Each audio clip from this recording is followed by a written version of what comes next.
अच्छा, पैर भी अच्छा, सर्वांग शरीर भी सुंदर दिख रहा है, लेकिन अस्वस्थ बीमार है, स्वस्थ बनने का ढोंग करते हैं। भगवान कहते हैं ऐसा व्यक्ति जो अदृढ़ है, ध्रुव नहीं है, अशाश्वत है, कल्याण नहीं होता महाराज, पतन हो जाता है। दृढ़ता हो परीक्षित जी महाराज जैसे, तो हमें भी ऐसे ही सौभाग्य प्राप्त होगा। आज परीक्षित जी महाराज कहते हैं, हे राजन, आपका प्रश्न समस्त लोगों के जीवों के लिए। हम दिन में कार्य करते हुए व्यतीत करते हैं और सायंकाल रात्रि का समय सोने में व्यतीत कर देते हैं। 12 घंटे काम किए और 12 घंटे सो गए महाराज। निद्रया ह्रियते नक्तम व्यवायेन च वायवः दिवे चार्थे हया राजन कुटुंब भरेण वा। कुटुंब का पालन पोषण करने में हम अपना समस्त जीवन लगा देते हैं, फिर भी परिवार प्रसन्न नहीं रहता आपसे। फिर भी पुत्र आपको कहेगा, पिताजी आपने ये काम नहीं किया, इसको भी करके जाना। अंतिम अवस्था है, लेकिन ध्यान अकाउंट पे है, बैलेंस पे है, इतना बचा है, इसको दे के जाना महाराज, ये भी काम बचा हुआ है। और हम मोह में इतने ग्रसित हो जाते हैं कि जिसने तो हमें भेजा है परमार्थ के लिए, उसको तो हम भुला ही देते हैं। जिससे हम परिचित थे उसको भूल गए, और जिससे अपरिचित थे उससे हम परिचय बना लिए महाराज।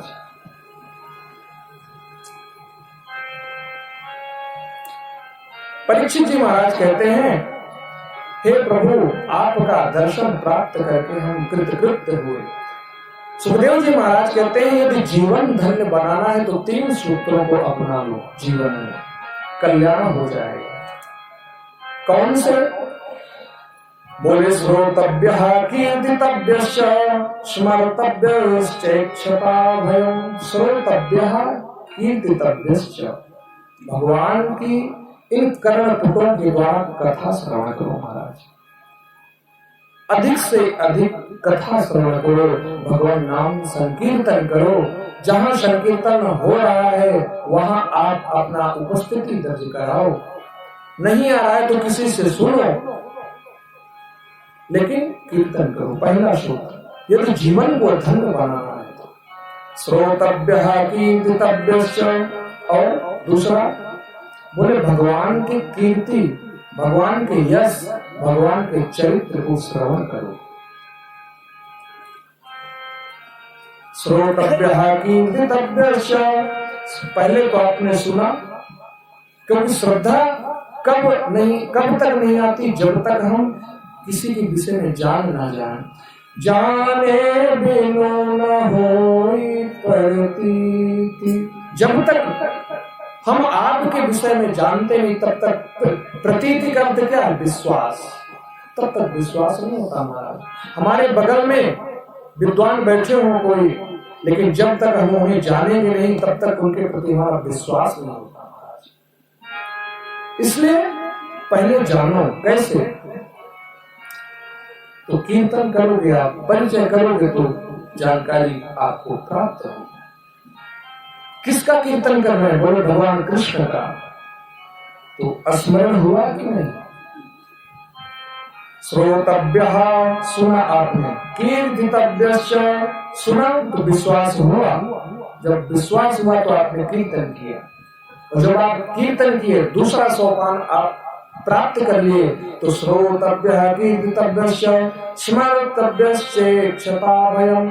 अब एकांत में बैठ के भगवान की सुंदर झांकी का स्मरण करो महाराज, मनन करो, आत्मसात करो, आत्मबोध करो। हम सुनते तो बहुत सारी बातें हैं जीवन में, लेकिन क्या हम कभी मनन करने का प्रयास करते हैं? कभी स्मरण करने का प्रयास करते हैं? कभी भगवान को एकांत में बैठ के याद किया महाराज? जब भी याद किया तो पप्पू की याद किया। छोटा सा नाती, नाम है पप्पू, जब यही बैठे पप्पू को याद किया। ध्यान भी बंद हुआ, तपस्या भी क्षीण हुई, मन भी आपका भटक गया महाराज। मार्ग भ्रमित हो गया, जाना था भगवत चरणारविंद की ओर, जगदीश्वर की ओर, और चले गए जगत की ओर। महाराज जगत में रहो लेकिन मन जगदीश्वर में लगाओ। यदि इन 3 सूत्रों को व्यक्ति धारण करता है तो उसका उद्धार भगवान कहते हैं निश्चित हो जाता है। बोले महाराज मन बहुत चंचल है, चंचलम ही मन कृष्ण प्रमा शिववत दृढ़म। बोले मन कैसा है? बोले लोहा, देखे हैं लोहा बहुत कठोर होता है, आप उसको झुका नहीं सकते हो, लेकिन जैसे ही उसको हम आग में डाल देते हैं और आग में डालने के बाद जब उसमें आर्द्रता आ जाती है, द्रवत्व आ जाता है, तब हम महाराज उसमें चोट करते हैं और फिर हम जो बनाना चाहें उस लोहे का हम बना सकते हैं। तो बोले मन भी ऐसा ही है, मन को पहले भगवान का खूब संकीर्तन सुनाओ महाराज, और जब भगवान का संकीर्तन सुनते सुनते इसमें द्रवता आ जाए, मन इसका शिथिल हो जाए, अश्रु बिंदु जब निकलने लगे, तब चोट मारो महाराज इसका, सदगुरुदेव रूपी चोट लगेगी, फिर घुमाओ जगदीश्वर की ओर तो भागता हुआ चला जाएगा। भगवान ने कहा, सुखदेव जी ने कहा परीक्षित से, राजन इस तरह से आप अपने मन को भगवान चरणारविंदों में लगा सकते हो। श्वास श्वास पर कृष्ण भज, वृथा श्वास जनी खो, या जाने श्वास की आवन हो या न हो। हर एक श्वास महत्वपूर्ण है, प्रत्येक श्वास में ऐसा अभ्यास बनाओ कि केवल और केवल हरिश शरणम श्री राम सीताराम राधे श्याम का ही नाम आए। यदि हम ऐसा अभ्यास करें तो भगवान कहते हैं तत्क्षण हम हृदय में प्रकट हो जाते हैं। महाराज परिनिष्ठितो विनयगुण्य उत्तम श्लोक लीलया गृहीत चेता राजर्षे आख्यानम यदधीतवान। परीक्षित जी महाराज कहते हैं, हे राजन मैं भी परिनिष्ठित निर्गुण ब्रह्म के ध्यान में मगन था, लेकिन जैसे ही मुझे भगवान के गुणगणों के द्वारा, भगवान के भक्तों के द्वारा भगवान के स्वभाव का पता चला, व्यवहार का पता चला, स्वरूप का पता चला, महाराज मेरी तपस्या छूट गई और मैं भागा भागा आया और अपने पिता के माध्यम से मैंने भगवान के नाम का संकीर्तन करना प्रारंभ किया। ध्यान की विधि बतलाई महाराज।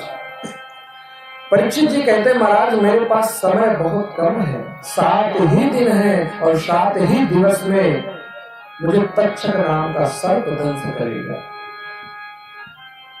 सुखदेव जी महाराज कहते हैं, राजन चिंता मत करो, खड़वांग राजा के पास एक ही मुहूर्त का समय था। एक मुहूर्त माने 20 कला, 20 कला का ही समय था, लेकिन उनको भी सदगति प्राप्त हुई, सायुज्य मुक्ति प्राप्त हुई। तो आपके पास तो 7 दिन है। डॉक्टर पे यह डिपेंड करता है कि वह मरीज का इलाज कैसे करता है, धड़कन बढ़ा दे या धड़कन बंद कर दे। अच्छा डॉक्टर होगा, भारी से भारी रोग आपके शरीर में होगा, डॉक्टर कहेगा चिंता मत करो महाराज, छोटी सी बीमारी अभी ठीक कर देता हूं। उसके कहने मात्र से भले आपका वह रोग बहुत बड़ा हो, लेकिन आपको सांत्वना प्राप्त हो जाती है। और कुछ तो महाराज डॉक्टर ऐसे होते हैं, केवल और केवल छोटा सा घाव है और ऐसे आपको बहला देंगे, महाराज तो कैंसर हो गया आपको, अब उसका ब्लड प्रेशर महाराज हाई हो गया, बेहोश हो गया। तो डॉक्टर के ऊपर ये डिपेंड करता है कि वह मरीज को जल्दी स्वस्थ करे या लंबा खींचे पैसे के लिए। डॉक्टर कैसा होना चाहिए? सुखदेव भगवान जैसे। सुखदेव ने कहा, महाराज आपके पास 7 दिन तो बहुत हैं, खड़वांग का एक ही मुहूर्त में कल्याण हुआ। पक्का दावा करते हैं। उसके बाद ध्यान बतलाया है, जितश्वासो जितासनो जितश्वासो जितसंगो जितेन्द्रियः स्थूले भगवतो रूपे मनः संधारये धिया। सबसे पहले जितासन, आसन को जीतो। आज हम बैठ नहीं पाते, बहुत सारे लोग भिन्न भिन्न आसनों का आश्रय लिए हुए। पद्मासन लगा के बैठना सीखो।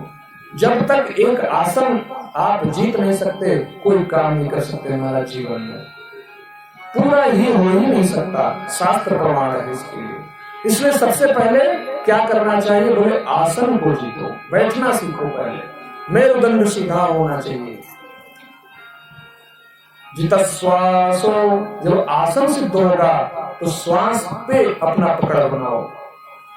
श्वास की बीमारियां हर 10 व्यक्ति में 3 व्यक्ति ग्रसित है, श्वास नहीं ले पा रहा है, मशीन लगा हुआ है। तो जितासनो जितश्वासो जितसंगो जितेन्द्रियः, फिर संग करो, अच्छा संग, सत्संग, सज्जनों का। फिर जितेंद्रिय, अपने जो इंद्रियां हैं एकादश, उन पे काबू। ये सोपान है महाराज। मंदिर में आप दर्शन के लिए जाते हैं तो सबसे पहले सोपान पे पैर रखते हैं, फिर धीरे धीरे आगे की ओर बढ़ते हैं और लक्ष्य की प्राप्ति करते हैं। सुखदेव भगवान ने कहा आपको भी पहले आसन, फिर श्वास, फिर संग और फिर इंद्रियां, इन चारों पे क्रमशः आपको अभ्यास करना। प्राणायाम परमं बलम, प्राणायाम का अभ्यास करें। प्राणायाम एक बहुत ही उत्तम साधन है स्वस्थ रहने का, इसलिए प्राणायाम का व्यक्ति को अभ्यास करना चाहिए। कहते हैं महाराज, वयांसी व्याकरणम विचित्रम, हंस कभी कौवे के सरोवर में नहीं आता है। प्यासे को सरोवर के पास जाना होता है। इसलिए महाराज आप जो हैं इन सभी का ध्यान करें।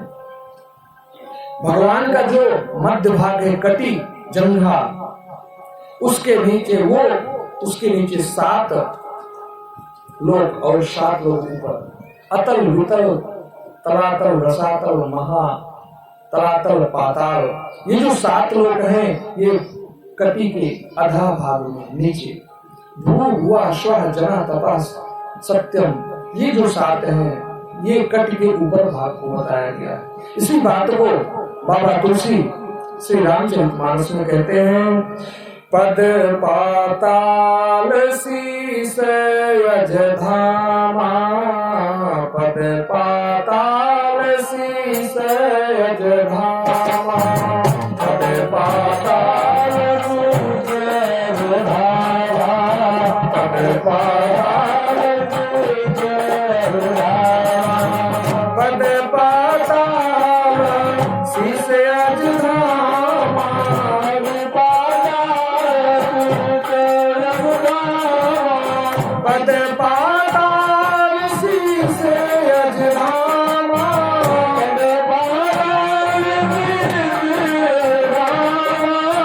अपर लोक अजय अंग विश्राम,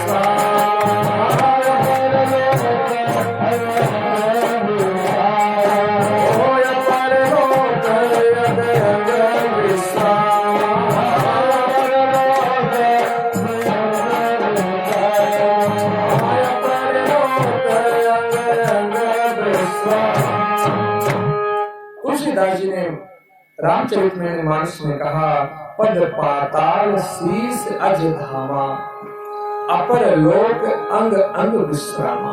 इस तरह से 14 भुवन को बतलाया है। कहते हैं जिस प्रकार चित्र को देखकर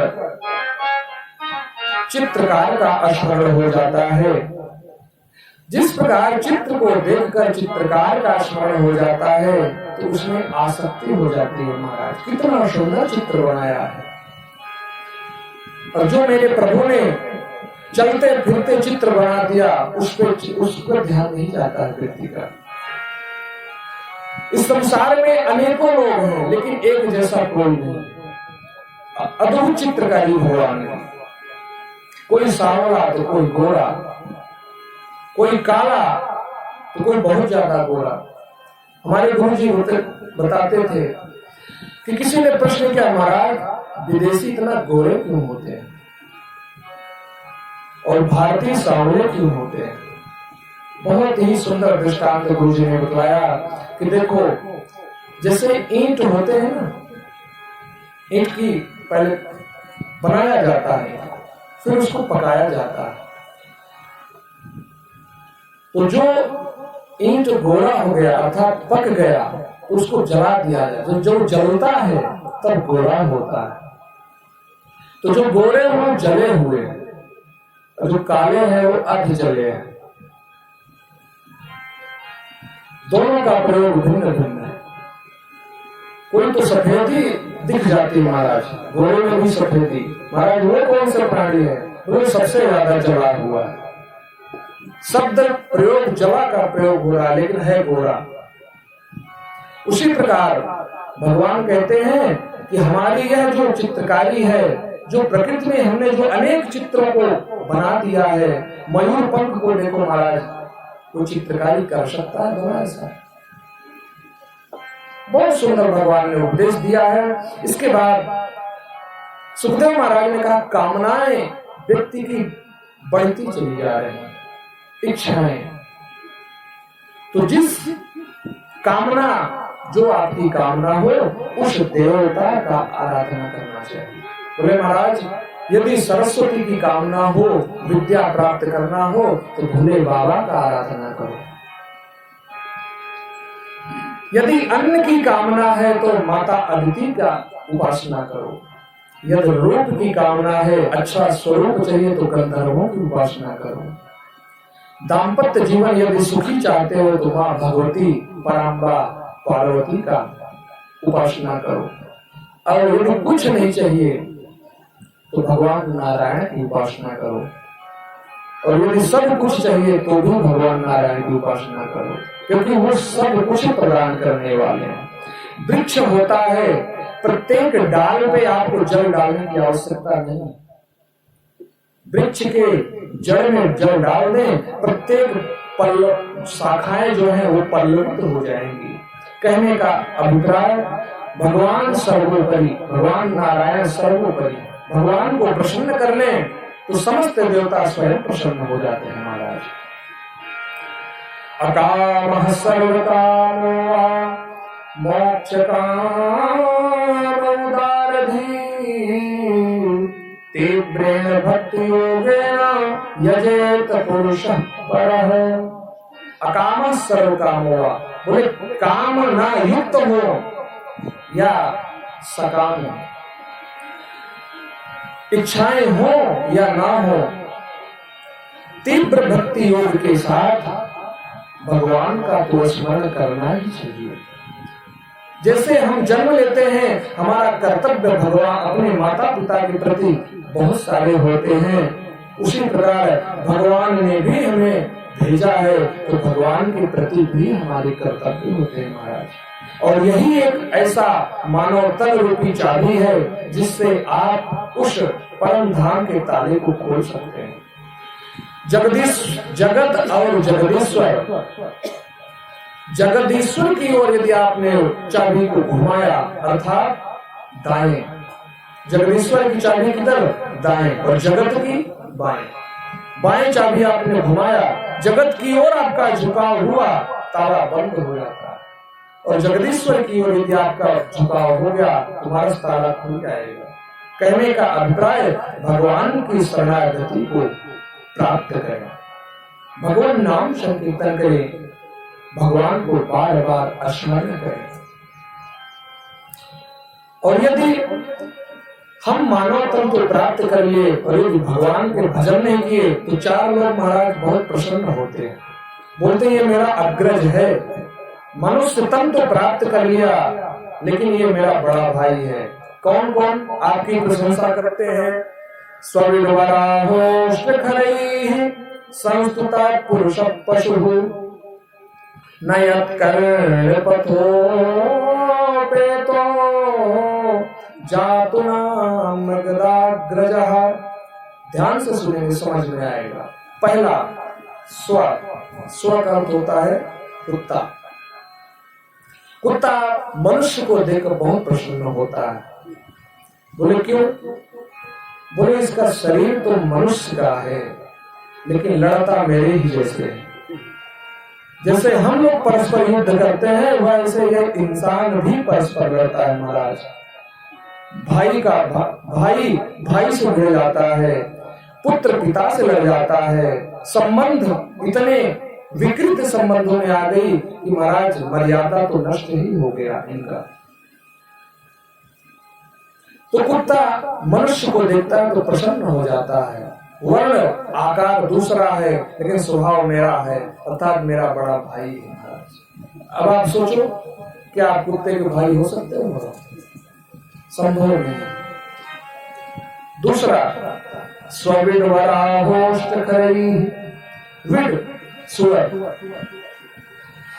सुअर को आप देखे होंगे विष्टा भी खाता है, नालियों में घुस के वहां से भी निकाल लेता है और जो भी पाता है सब महाराज खाता हुआ चला जाता है। हमारी भी प्रवृत्ति वैसे ही हो गई। चाहे जमीन खोद के निकालना पड़े महाराज, कुछ लोगों के जीवन खोदने में ही बीत जाता है। कहाँ माल गड़ा हुआ है, चलो चलते हैं वहां पे। और पता लगा जैसे ही खोदा नाग बैठा हुआ है, दौड़ा लिया महाराज, भागता हुआ आया, वैद्य के पास गया। वैद्य ने कहा इसकी कोई दवा नहीं, तू पागल हो जाएगा। अब तो न घर का रहा न घाट का रहा महाराज। तो सुअर भी देखता है, बोला मेरे ही स्वभाव का इंसान भी है, भाई का हो, बेटी का हो या किसी और का हो, जहां से भी पाओ हड़प लो महाराज। तो सुअर भी देखता है, बहुत प्रसन्न होता है, मेरा बड़ा भाई है। और तीसरा ऊंट। ऊंट बहुत खुश होता है, पद प्रतिष्ठा प्राप्त हुआ तो ऊंट की महाराज ऊंट की तरह चल देता है। गर्वेण तुंगस्त्रियः, गर्व अहंकार से युक्त होकर और चल देता है। अब तो ब्राह्मणों को संतों को प्रणाम करने में शर्म आती है महाराज। क्यों? कोई पद प्राप्त हो गया ना, इसलिए अपने से बड़ों को भी प्रणाम करने में शर्म आती है। अच्छा, ऊंट में आप बैठो और प्रयास ये करो कि हमें हिलना ना पड़े। इतना ऊंट हिलाएगा आपको कि जीवन में कभी हिले नहीं होंगे इतना। तो पद पे जब बैठ जाता है तो वो भी हिलता रहता है कुर्सी पे।